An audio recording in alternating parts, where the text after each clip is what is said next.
Yo, all right. Let's do a 3, 2, 1. Get her going. All right. 3. 1, 2, 3.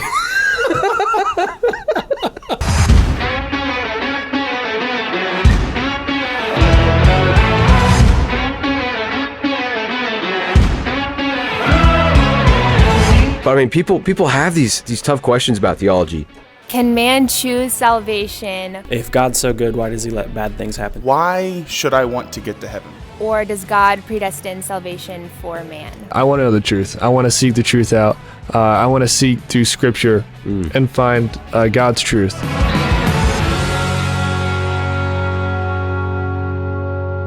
Let's get this started. Want to do 3, 2, 1? Yep. 1, 2, 3, 3, 5. 2. Tres, cinco, uno. De Mayo. Cinco de Mayo? All right, so today on Gospel Gossip, my name's Matt.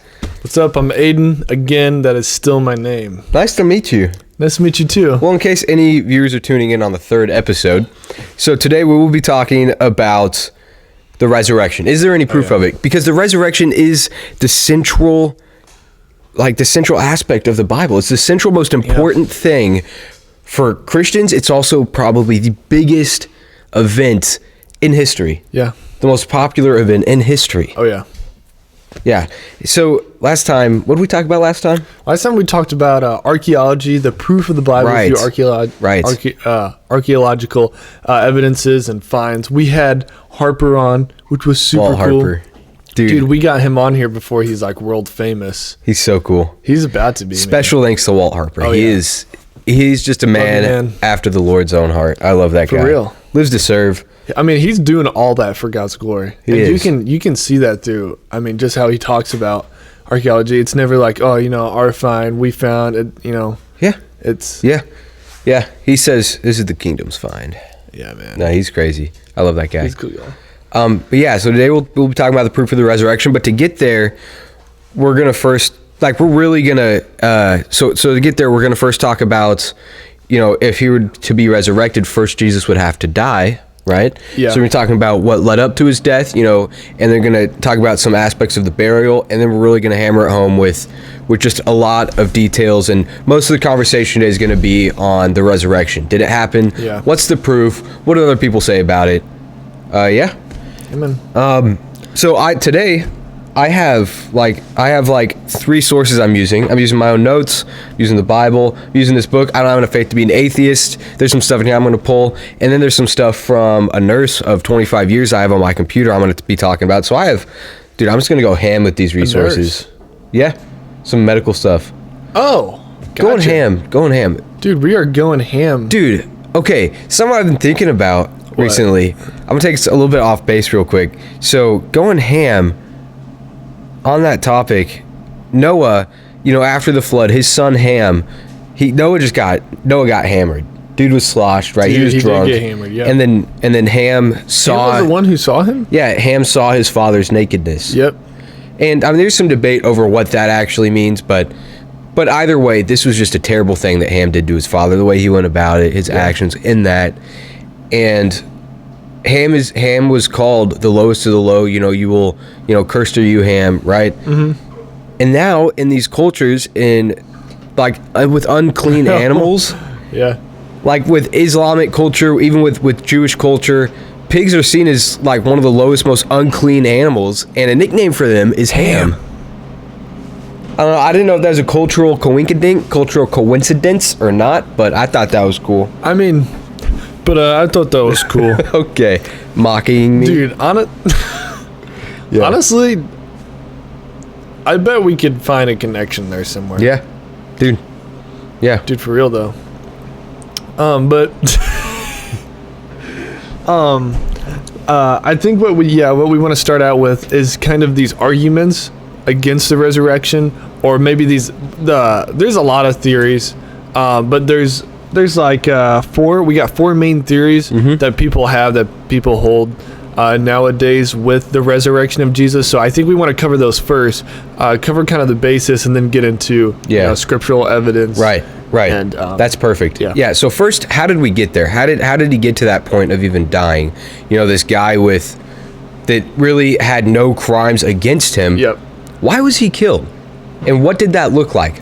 Well, the reason he was killed is because of his teachings. You know, he was saying he was God. They didn't like, Pharisees didn't like that. Government didn't like that, because even though evidence shows that he was, even though there's a lot of truth behind his words, he was really like questioning their power. And it was mostly pride that got Jesus killed, because they didn't want and greed, because they didn't want, the Pharisees and the government didn't want their power taken away. Yeah. And what are like, this brings up, you know, like kind of like the three main powers that make, you know, war, or that start disputes. That's good. Yeah. Sex, money, power. Sex, money, and power. And one of these was taken away. Yeah. That was power. Well, and also like would have taken away a lot of their money as well. Oh yeah. But yeah. The main thing was power for them. Yeah. Those are the three big things that people do stuff, bad stuff. So the death of Jesus, you can go to Mark 15, Matthew 27, Luke 23. You can look at this.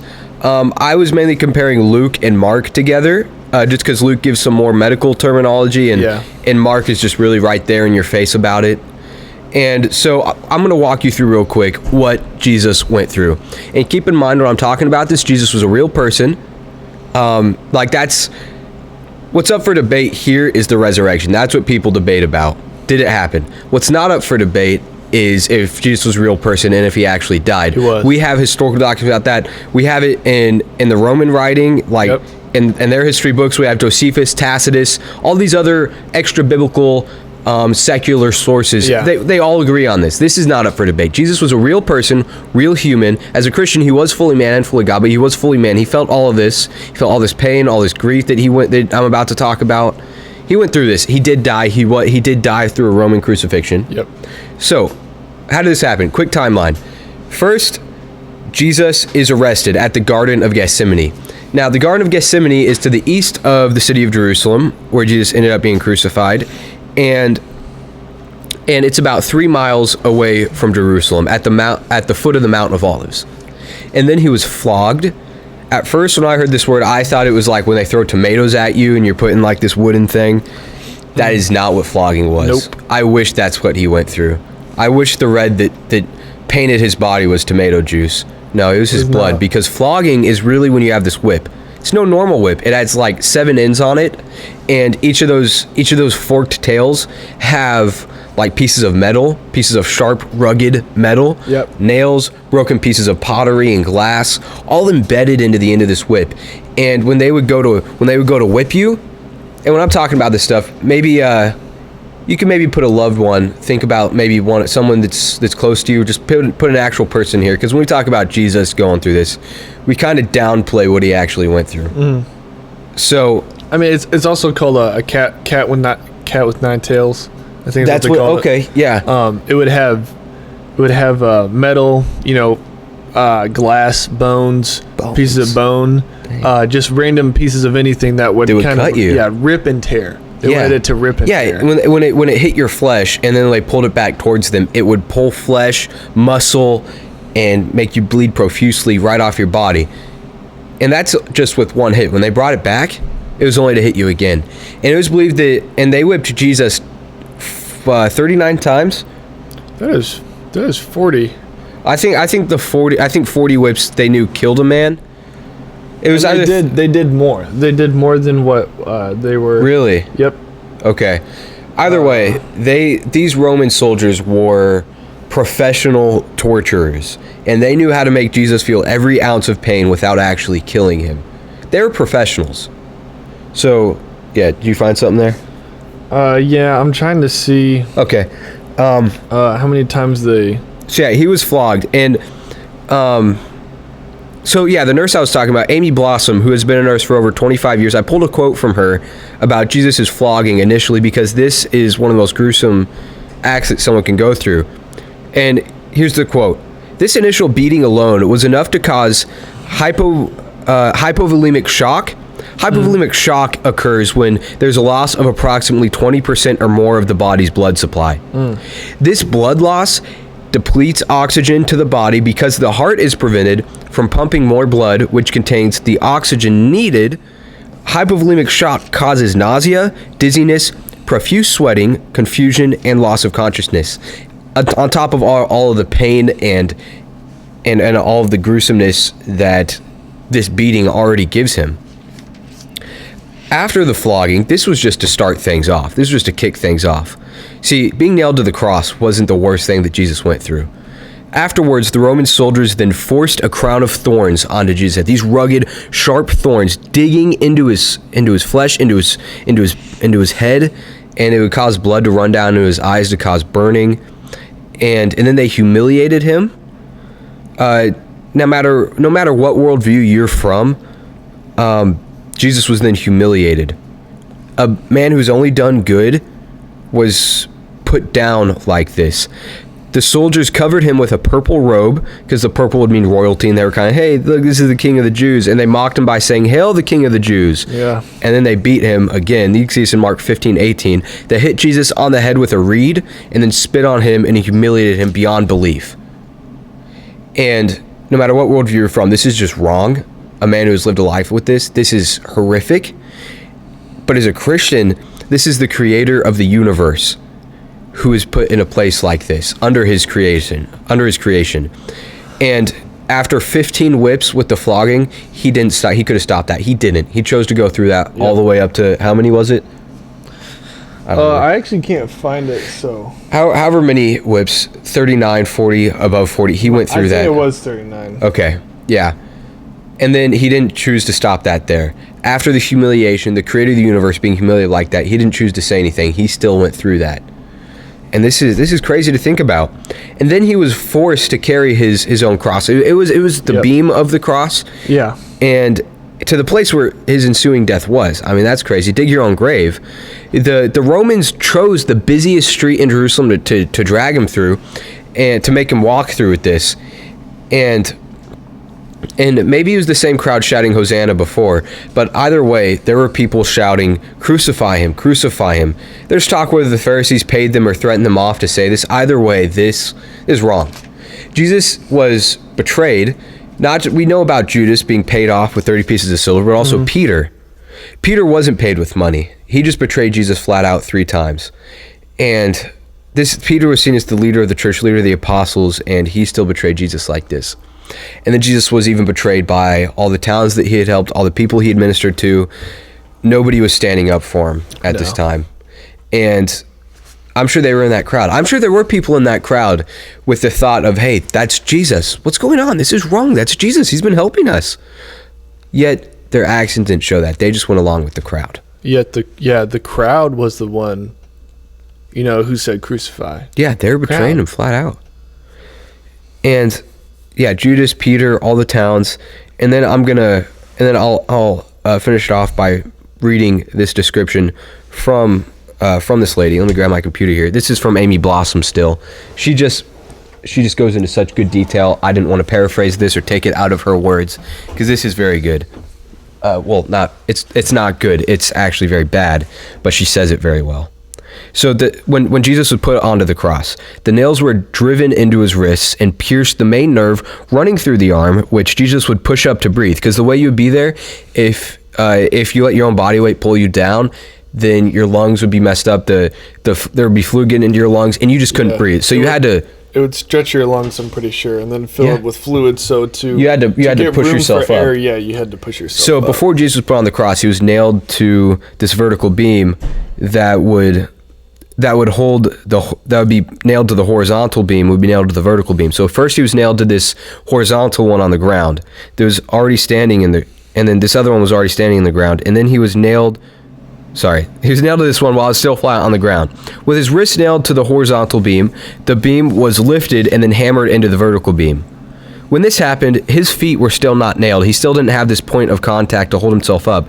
So his shoulders would have been dislocated because at that point he was just holding himself by his wrists, by his arms that were nailed in there. His shoulders would have been dislocated because he had no leverage to push his body up because his feet still weren't. He couldn't push on the wound, on the nail in his feet because that wasn't there yet.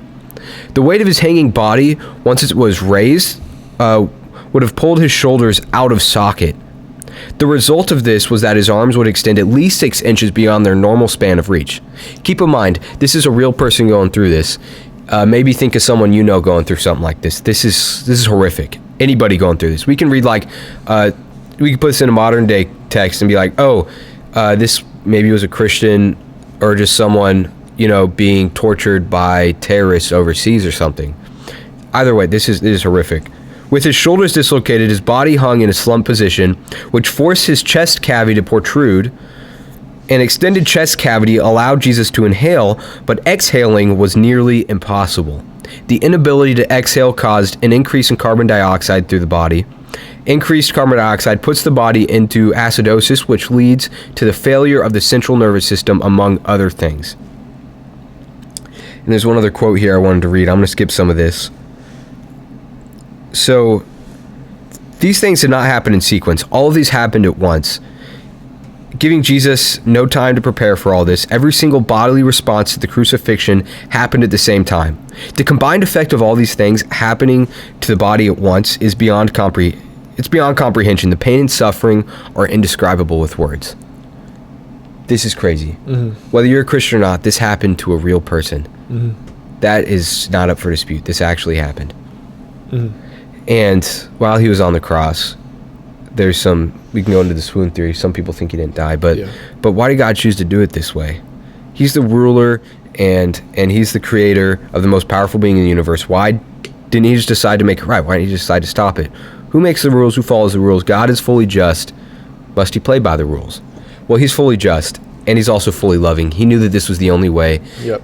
Someone had to pay the price for all these sins. Because God is just, someone had to pay the debt for this, so he chose it to be his son. Mm-hmm. All right. Well, that's what I had to say on that topic. You just want to get... I've been blabbing on. Let's get it over to our expert, Aidan, here. Oh, yeah. Just like what was talked about with Matt, with the death of Jesus going up to the crucifixion, we know that the Romans were very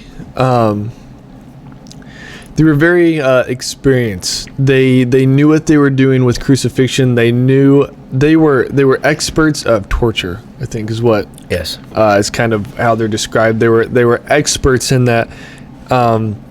They knew how to kill you. They knew how to keep you. They know how to keep you alive, just until they want you to die.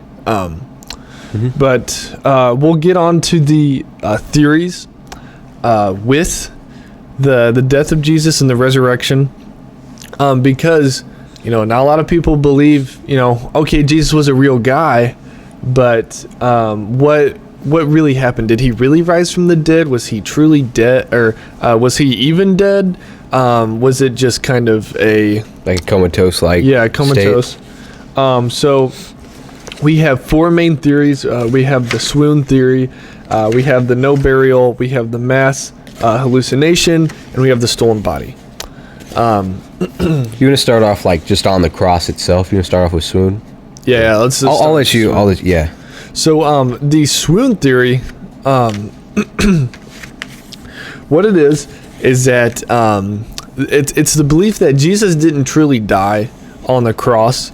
Rather, he was in so much he was in so much pain that he passed out, or because of, the heat of the sun, being out there, he was dehydrated. He passed out on the cross, and then they believed he was dead. So then they put him in a tomb. He wakes up. Oh my gosh, I'm alive. He goes, visits the disciples. They're all excited, and that's how that goes. But kind of the main thing of the swoon theory is that the main idea is it's taking out miraculous acts from God. That's what it's doing. And we know that, remember what happened to Jesus on the cross. Mm-hmm. He was the beating he went through even before he got to the cross, let alone what he went through. I didn't go into the beating he got on the cross. Yeah, I didn't talk about that. Yeah. And the Roman guards, the centurions, who they were in charge of the death of whoever was being crucified in that moment. So we know, they didn't know Jesus was dead. So they used the spear, they stab his heart. We see in the account, I think of Luke, Luke goes into detail Yes, a he lot does. about the crucifixion, and it's so important how detailed Luke is, because this is one of the most detailed accounts we have ever of crucifixion. Because Luke was a doctor. That was his profession. Yeah. And so we have this thing where, can you find that scripture actually, of Luke where water and blood actually Luke comes 24. out, and that's because Jesus' lungs filled up with fluid.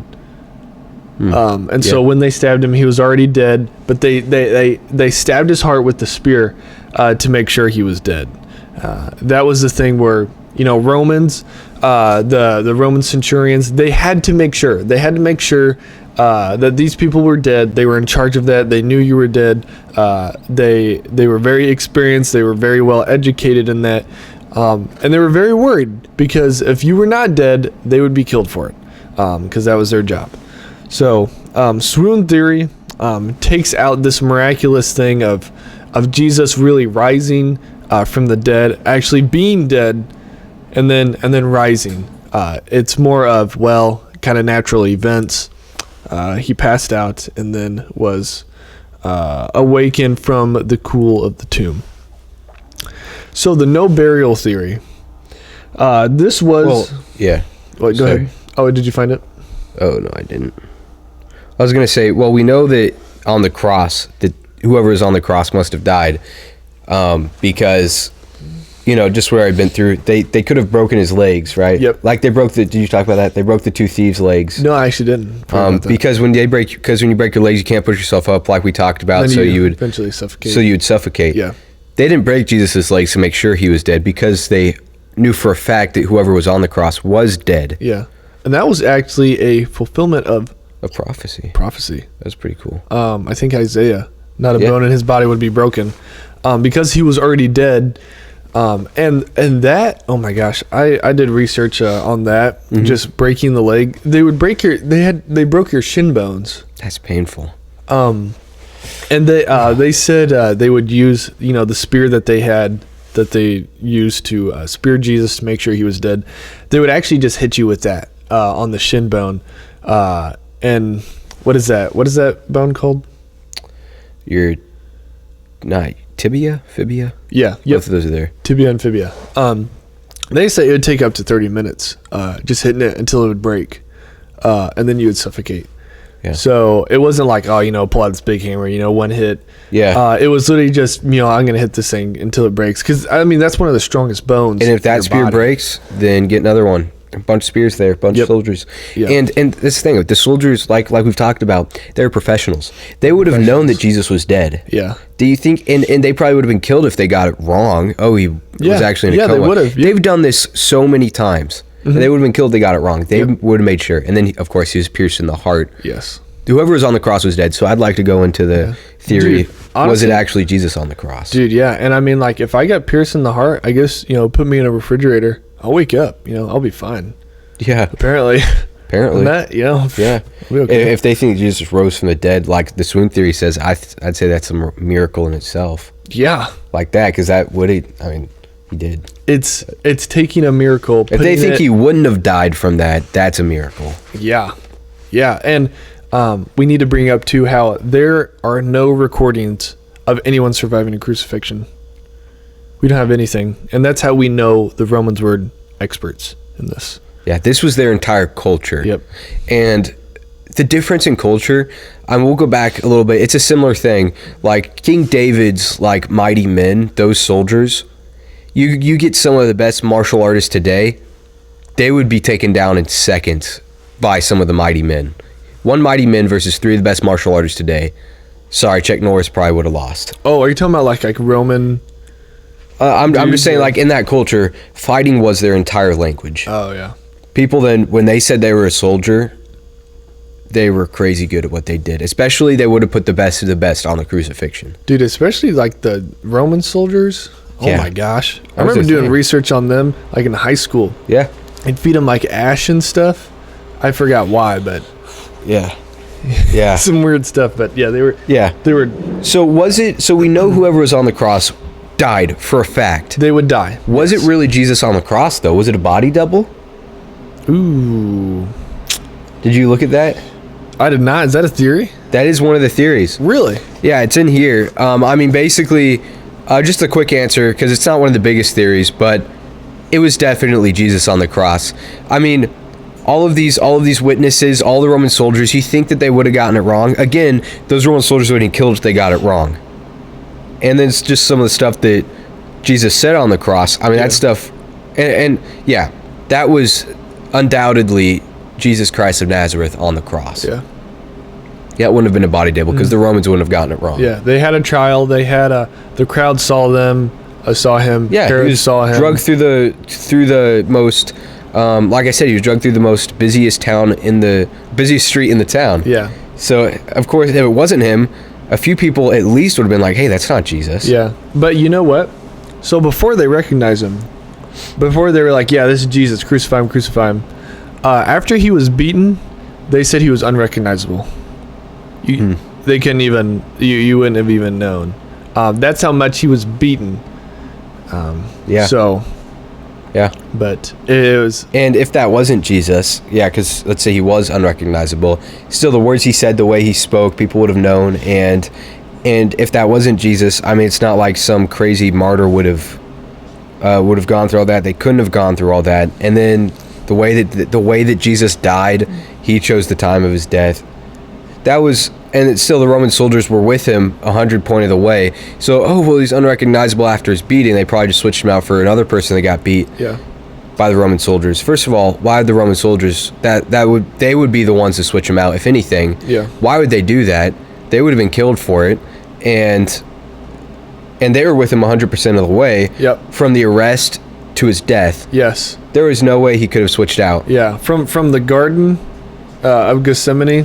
From the garden to the tomb, they were with him. Yep, yeah. Yeah. And there were there were hundreds of guards. I forgot the word that's used for when they went to the garden to get Jesus, but it was the word that's used. It means like hundreds. Like Legion?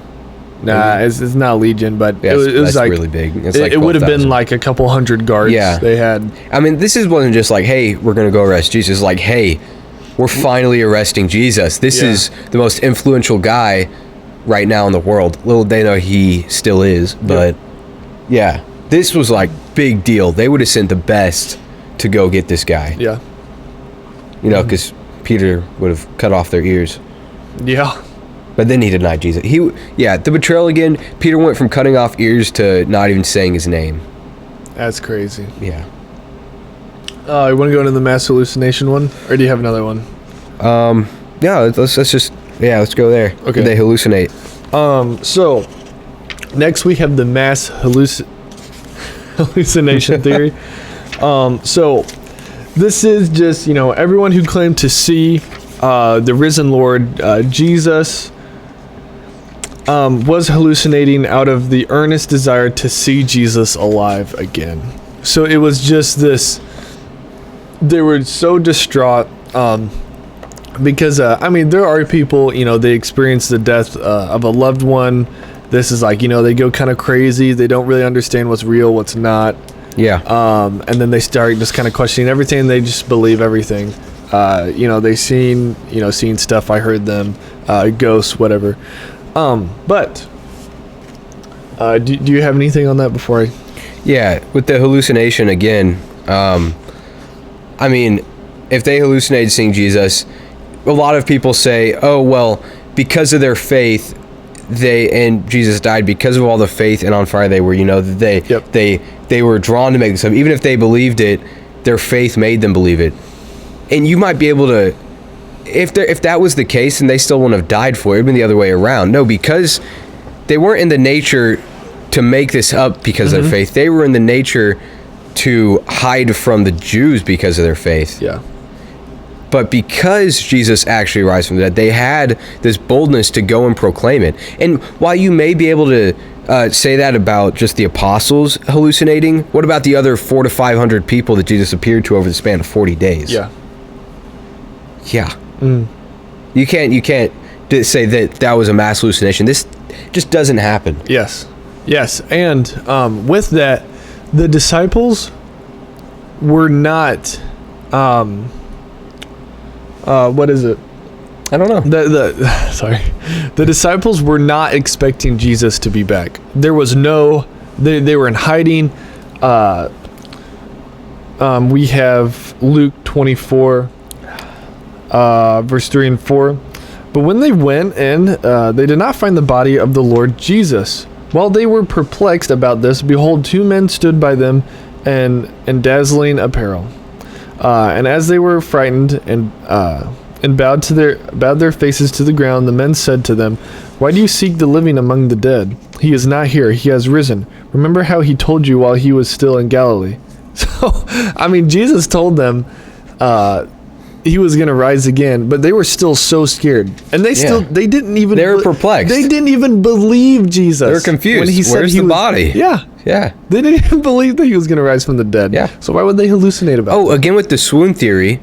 Sorry, I forgot to say this. No, go ahead. So our apologetics professor, Arthur Rawlings, he's been a surgeon. He's very medically affiliated. Yeah. He's a very smart man. He has a doctorate, and He is. so what he said with his thoughts on the swoon theory were, okay, let's say that actually did happen. Let's say Jesus didn't die on the cross, which is already a stretch after what he went through. And let's say the cold kind of brought him back. Yep. Okay.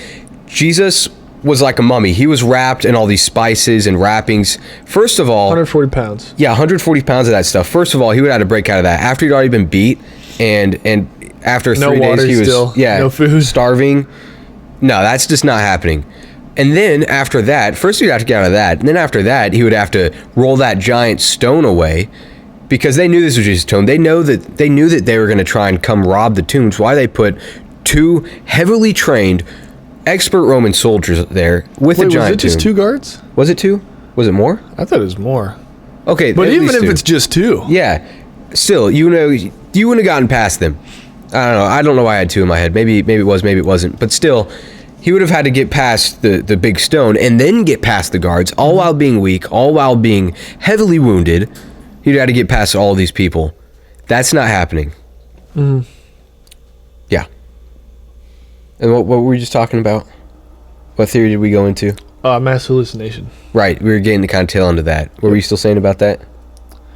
So we were kind of talking about how the disciples did not believe Jesus was going to rise from the dead. Right. Even when when Jesus told them. So they were not expecting it at all. Went right over their head. Yeah, they didn't even believe it. We see, with the account I just read in Luke chapter 24.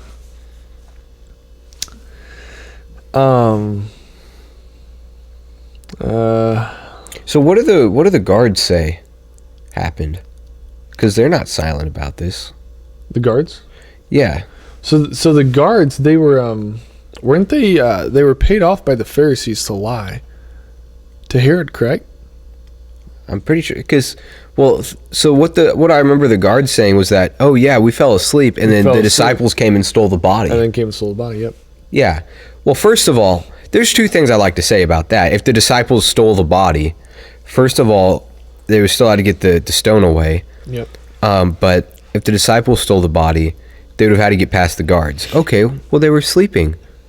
How did the guards know it was the disciples that stole the body if they were asleep? They were asleep.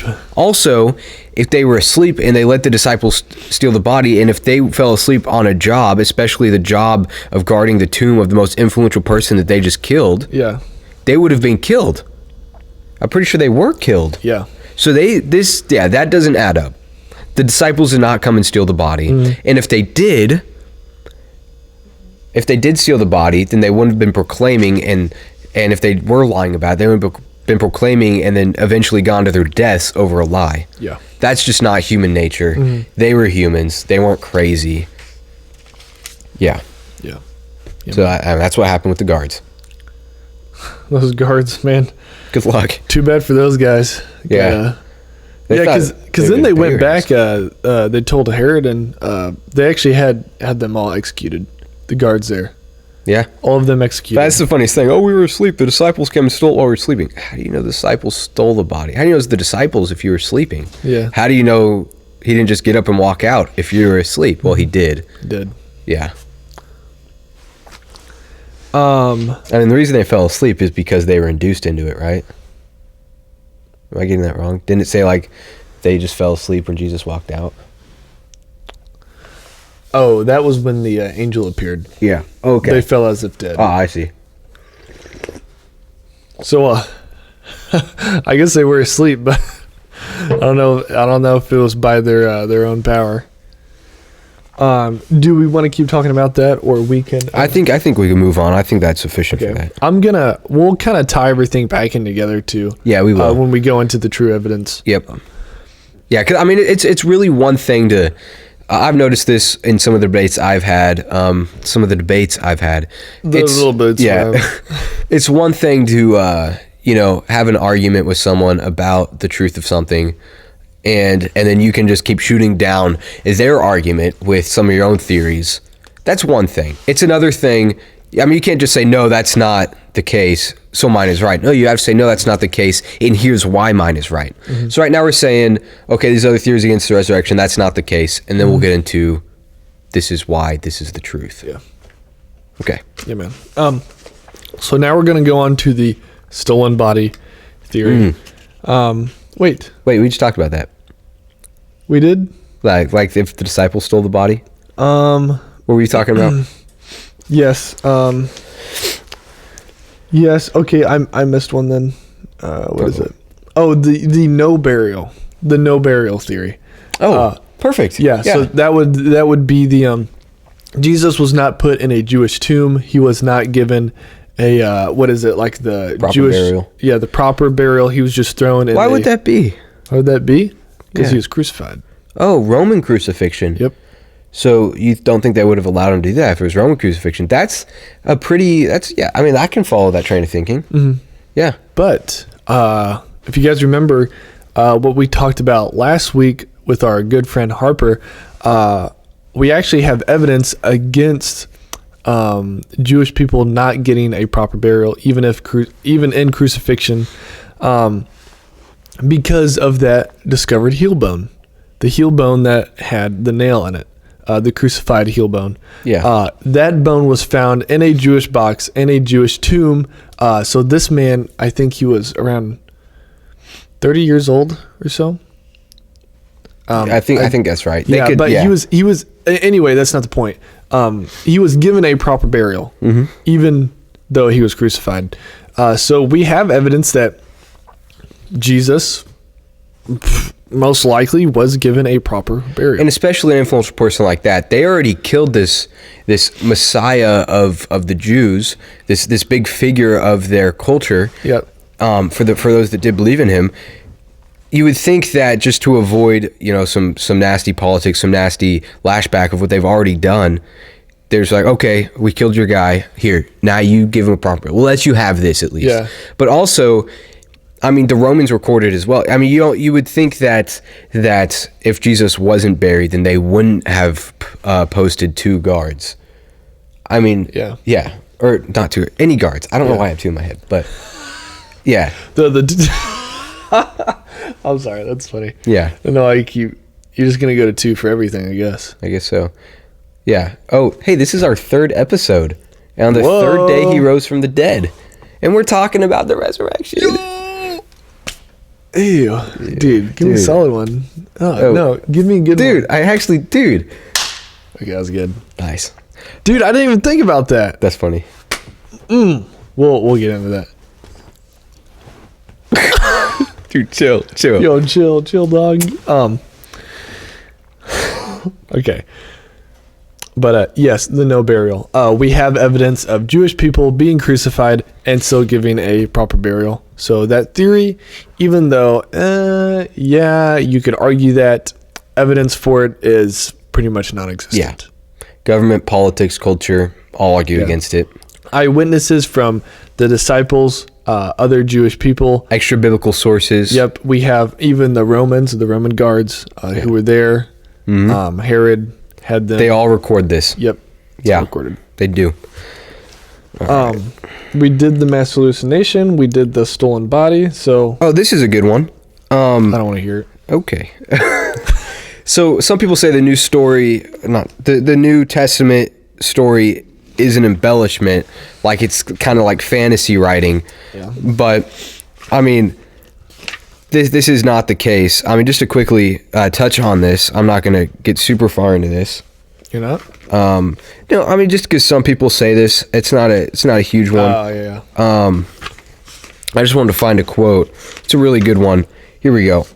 So, for the people that think that the New Testament is fantasy, C.S. Lewis, everybody loves him. He's really good. Dude, he's probably one of the greatest Christian philosophers. And people say he has like talent and stuff, but he's really he's super intelligent. Yeah. So C.S. Lewis says this: a writer of, and this also ties into people think that the New Testament copied pagan resurrection myths, which is false. It is false.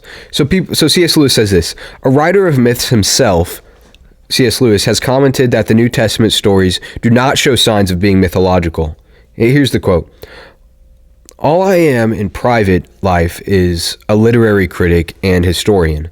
That's my job, said Lewis, and I'm prepared to say that on that basis, if anyone thinks the Gospels are either legend or novels, then that person is simply showing his incompetence as a literary critic. I've read a great many novels, and I know a fair amount about the legends that grew up among early people. I mean, he studied this for his entire life. Yeah.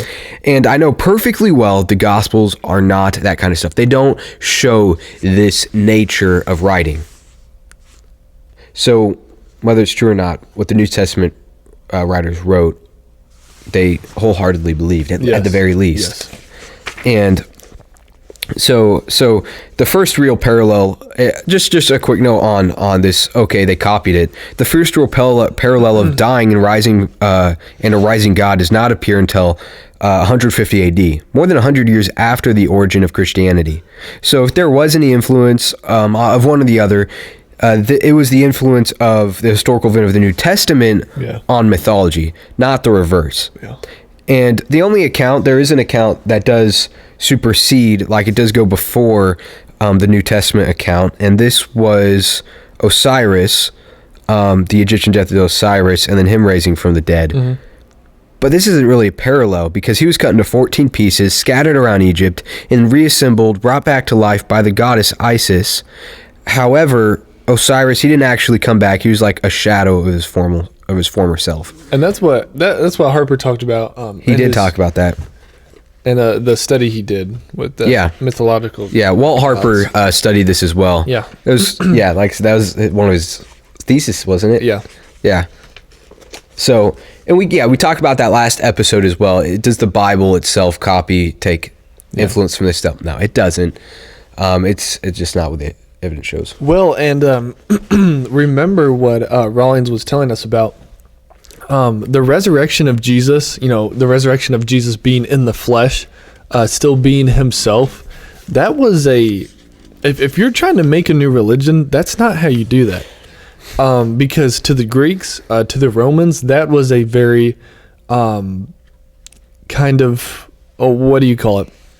To be resurrected in the flesh and not as a godly, mighty power, was unheard of, and it was just it was not really cared for at all, because that was kind of the worthless, like why would you even why would you do that? If you're making up a story, if you're making up a religion, you don't want it to be that. You're gonna go something more believable that the culture would believe. They didn't do that because this was just the truth. Yep. It seems like. Sorry, I forgot about this. This is really cool. Bringing some archaeology into this on if the disciples stole the body and just in general. So in 1878, a fascinating archaeological discovery was made that may corroborate the Bible's claim that the Jews were circulating the theft explanation. A marble slab measuring 15 by 24 inches was discovered in Nazareth with this inspection. Ordinance of Caesar. It is my pleasure that graves and tombs remain perpetually undisturbed for those who have made them for the cult of their ancestors or children or members of their house. If, however, anyone charges that another has either demolished them or has any other way extracted the buried, or has maliciously transferred them to other places in order to wrong them, or has displaced the ceiling on other stones, against such a one, I order that a trial be instituted. As in respect of the gods, so in regard to the cult of mortals, for it shall be much more obligatory to honor the buried. Let it be absolutely forbidden for anyone to disturb them. In case of violation, I desire that the offender be sentenced to capital punishment on charge of violation of sepulcher. Yo. And sepulcher is like where you're buried. That's why in Israel you see the Holy Church of the Sepulcher, like Jesus' tomb. Oh. Sepulcher is just a fancy way of saying tomb, really. Okay. Yeah.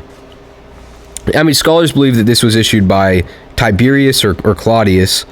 The striking nature of this raises the penalty for grave robbing from a mere fine to death. Yeah. So yeah, they wouldn't have done it. They wouldn't have robbed. That's just not likely, not reasonable. Yeah. All right. Yeah. Yeah. I mean, you have another one you want to get to? So actually that's all the arguments and theories I have. Oh, really? Yeah, that I found. Those are the big ones. Those are the common ones. Those are the bigger ones. I mean, we can't cover anything in the Bible in just an episode or two. We're just covering the big stuff. This really takes a lot to talk about. Yes. Now I do want to start going a little bit into scripture. And go talking into about, our evidence. Yeah. I want to go in John's account, and this goes in with every theory we just talked about. I want you to keep in mind every theory that we just talked about, their arguments, and I want you to hear this. So we all know the story of doubting Thomas. You know, all the disciples were like, "Hey, we saw Jesus. We saw him in the flesh. We talked to him. He left." And then Thomas comes, "I don't even believe you guys." This goes against every theory. I don't even believe you guys that he's alive. Until I see him for myself and until I touch him and put my hand in his side, I'm not going to believe. And that was most likely grief as well. It was most likely a stage of grief for him as well. Yeah. Yeah. But he didn't even believe in Jesus' words when he said he was going to rise from the dead. So let's go into John chapter 20, verse 26. I'm going to go through 29. 8 days later, his disciples were inside again, and Thomas was with them. Although the doors were locked, Jesus came and stood among them and said, "Peace be with you." Then he said to Thomas, "Put your fingers here and see my hands, and put out your hand and place it in my side. Do not disbelieve, but believe." Thomas answered him, "My Lord and my God." Jesus said to him, "Have you believed because you have seen me? Blessed are those who have not seen and yet have believed." Wow. Yeah. Those are some powerful words. Those are some powerful words. Probably cut him right to the heart. Yeah. Because, everyone else had seen him. And, we always talk about, we walk by faith, not by sight. And this is a great example of why, we walk by faith, why we don't walk by sight, because we need evidence is awesome, but everyone else believed, but Thomas had to put his hands there, and then he said, "My Lord, my God." Yeah. And this also gives evidence too that, Jesus, he was powerful. "My Lord, my God, my God." That would have been a blasphemous statement. Yeah. From Thomas. At that point, to call he was Jesus like, wow. my God. Yeah, he went from doubting to believing. Yeah, he went from doubting to believing in just like. So if a skeptic like that in that time went to believe, I mean, come on. Yeah. Come on, son. Yeah, they were. See, that's the thing. We have theories. We have all of these different arguments against the resurrection of Jesus. Those existed back then. Even by his disciples. His own disciples. there's skeptics now. There are skeptics even in the time when it actually happened, and we have these eyewitness accounts that corroborate it, and then also these other extra biblical sources. And like with doubting Thomas, this is really good. This is really good. What I'm about to talk about. So with doubting Thomas, this resurrection wasn't a thing that happened a lot, like you said, right? Whoa, where's I going? This happens. It's probably gonna happen every episode. Wait, what'd you even say? Sorry, I got another phone call. Oh, did you? Yeah. You good? I think so. Okay. Someone's calling me. I don't know why. But this resurrection account, it's just not a thing that normally happens. And if miracles like this happened every day, oh, Jesus rose from the dead. Oh, come on, Uncle Billy rose from the dead just last week. It happens all the time. That's not anything. He ain't no Messiah. Uncle Billy? Yeah. Yeah. Miracles have to be something that doesn't normally happen, right? And to believe that Jesus rose from the dead isn't a far stretch if you can just get past Genesis 1:1. Ooh, yeah. And we could talk about the creation account. We can get into that in some other episodes because that's one of my favorite things to talk about, scientifically speaking. Yep. The greatest miracle in the Bible is not the resurrection, but Genesis 1:1. If you can get past the point that God has created the universe, then why should anything else be too far-fetched for you? Yep. Yeah, man. Yeah. You have anything to say about that? No, dude. That's kind of the thing. There's Christians now where it's like, well, I believe Jesus rose from the dead, but there's really no evidence. We don't really see that, but I still believe. And well, maybe it was more natural events. Well, let's go back to let's go back to Genesis 1:1. Do you believe God in the beginning He created the heavens and the earth? Oh yeah. What's stopping Him from doing that? Yeah. And it's not just the resurrection that skeptics have to explain. They also have to explain the other 35 miracles that eyewitnesses have associated with Jesus. Yeah. Every single other one. Yeah. In 500 witness accounts of Jesus' resurrection. 500 people are recorded seeing Jesus. So if either they were lying or the disciples were like just wrong about what they thought, were they wrong about all these other 35 things that happened with Jesus? Yeah. And it wasn't just the disciples. They're the ones who wrote about it. What are all the other people that saw it and believed it? Seriously? Were they wrong too? Come on. That's not likely. Yeah. Over to you. I don't know about you, but I think we're kind of getting, to the wrap up of this. Yeah. And so I kind of want to bring in this story. So I just went on this mission trip to Ireland. I met a lot of great people, a lot of amazing people. I met a Russian, a guy who was Russian Orthodox. I met a Catholic. That's cool. I met a Christian woman who leads youth mission trips. All of these people I met on the flight. I met another dude who used to live in Ireland. Crazy stuff. And this is all just our flights in America. But this guy I met, he was a very amazing guy. He had faith in God. He had faith in Jesus, but he had this question. And he said, I believe in the Word, and I believe in Jesus and God, but he was like, I got some questions about the death of Jesus and the resurrection. Yeah. And so I asked him about it. Why? What's your questions? I'm a Bible college student. Maybe I can help you with that. But he said, I just can't get past the Jesus' death. If God knew that was going to happen, isn't that suicide? Whoa. I went, dang, I've never actually heard that before. That's a great question. That is a great question. If you care about your faith, you will question it. Yeah. But that kind of hit me hard. I went, wow, I've never thought about that. Jesus once said, no greater love is one dying or to lay down his life for his friend. That's exactly what Jesus did. And that's the crazy. fact did you tell him that? Yeah, I told him the fact that Jesus knew, man, I'm about to be crucified. I'm about to be killed for this. This is the plan that was established at the beginning of creation. It's been going on since Adam and Eve. Genesis. He went through it. Yeah. He went through it. And the fact that he went through that knowingly, that builds my faith even more. That's crazy. The fact that he knew that, and there was another way he could have done it, Yeah. but he chose to go through that. Yeah, because God is That speaks more. He knew that this was the only way to bridge the gap between us and God. Yes. He had to be the mediator. He had to pay the debt for the sins that we could never pay the debt of. Yep. Yeah, man. Yeah. Dude, that's good. I like Yeah. that. I love that. Wow. I mean, this is.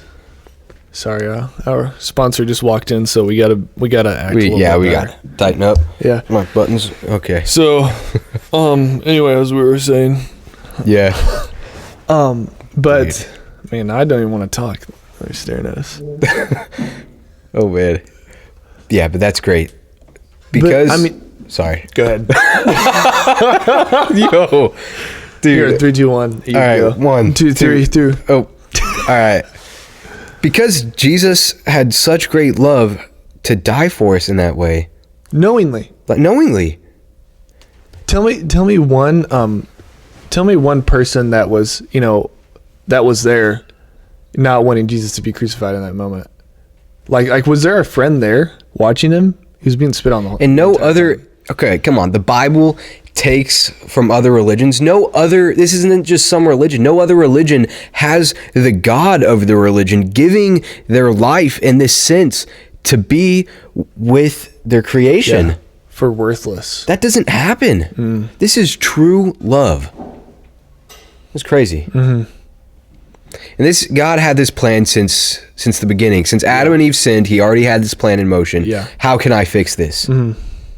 And even though we kick and scream, like he's like, I'm just gonna love you guys. I'm gonna give you a way to get back to me, even though you don't deserve it. Yeah. Even though I don't deserve to even though my son doesn't deserve to die for you, you don't just as much as you don't deserve to be with me, I still love you. Yeah. It's cool. It's cool, man. And the resurrection is the power. The resurrection power is our faith. That's what's built our church. That's what that's what our So giving whole boldness to faith is speak, built yeah. on. Yeah. Because without the resurrection, what does the death mean? Yeah. We need all three. Romans 1 verse 4. Paul's letter to the Romans. I'm gonna start at verse 4.